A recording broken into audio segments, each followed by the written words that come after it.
ঘটনার সময় আয়েশা নিজেও আহত হয় এবং রক্তমাখা কাপড় চোপড় পাল্টিয়ে মেয়ে নাফিসার স্কুল ড্রেস পরে বাসা থেকে বের হয়ে যায়। পরবর্তীতে সে চুরি করা ফোন ও রক্তাক্ত কাপড় চোপড় সিংগাইর ব্রিজ হতে নদীতে ফেলে দেয়। গত 8ই ডিসেম্বর সোমবার রাজধানীর মোহাম্মদপুরের শাহজাহান রোডের একটি বাসায় গৃহকর্মী কর্তৃক লাইলা আফরোজ, যার বয়স 48, তার মেয়ে নাফিসা 15 নৃশংসভাবে খুন হন।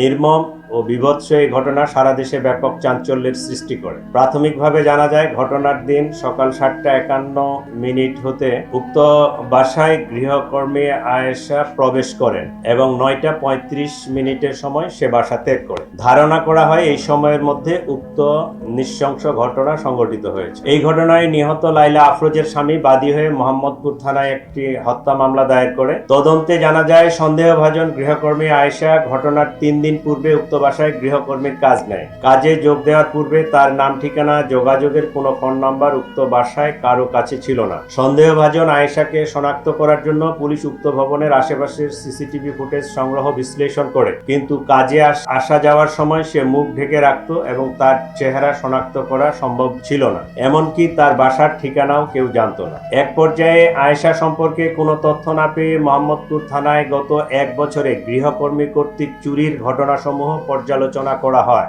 এবং তার গলায় যে পোড়া দাগ এবং জেনেভা ক্যাম্প এলাকায় থাকে আয়েশা নামের এক গৃহকর্মীর খোঁজ পাওয়া যায়। সে গত জুলাই মাসে মোহাম্মদপুর থানার হুমায়ুন রোডের এক বাসায় চুরির ঘটনায় জড়িত ছিল। সংশ্লিষ্টদের সাথে কথা বলে প্রাপ্ত তথ্য যাচাই বাছাই করে আয়েশার সাথে যোগাযোগের একটি মোবাইল নম্বর পাওয়া যায়। উক্ত নম্বরে যোগাযোগ করলে জানা যায়, তার মোবাইল নম্বরটি কখন কে ব্যবহার করেছেন তিনি সঠিক মনে করতে পারছেন না। তবে কিছুদিন পূর্বে তার ফোনের ডিসপ্লে নষ্ট থাকায় রাব্বি নামের তার এক ছোট ভাইকে ঠিক করার জন্য দেয়। এ সময় সিমটি রাব্বির ফোনে ব্যবহার করা হয়ে থাকতে পারে। এভাবে রাব্বিকে শনাক্ত করা হয়। তিনি জানান, রাব্বির স্ত্রীর নাম আয়েশা, সে মানুষের বাসায় গৃহকর্মীর কাজ করে। আরো জানা যায়, তারা জেনেভা ক্যাম্পে ভাড়া বাসায় থাকে। এভাবে ঘটনার 24 ঘন্টার মধ্যে হত্যাকারী আয়েশার পরিচয় নিশ্চিত হওয়া যায়। আয়েশাকে গ্রেফতার করার জন্য পুলিশ প্রথমে হেমায়েতপুর তার মায়ের বাসায় অভিযান পরিচালনা করে, কিন্তু তার মা জানান তারা রাত্রে বাসায় ছিল কিন্তু সকালবেলা বের হয়ে গেছে। আয়েশার মাকে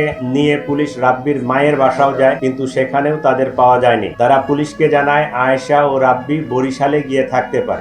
এডিসি মোহাম্মদপুরের নেতৃত্বে থাকা পুলিশের আভিযানিক টিম ঝালকাঠি জেলার নলছিটি থানার চরকারা গ্রামে আয়েশার স্বামী রাব্বির দাদার বাড়িতে বুধবার 10 ডিসেম্বর অভিযান পরিচালনা করে গ্রেফতার করতে সক্ষম হন। এ সময় তাদের কক্ষ তল্লাশি করে গৃহকর্মী আয়েশা কর্তৃক চোরাইকৃত একটি ল্যাপটপ উদ্ধার করা হয়। প্রাথমিক জিজ্ঞাসাবাদে আয়েশা ঘটনার সাথে জড়িত থাকার বিষয়টি স্বীকার করেছে।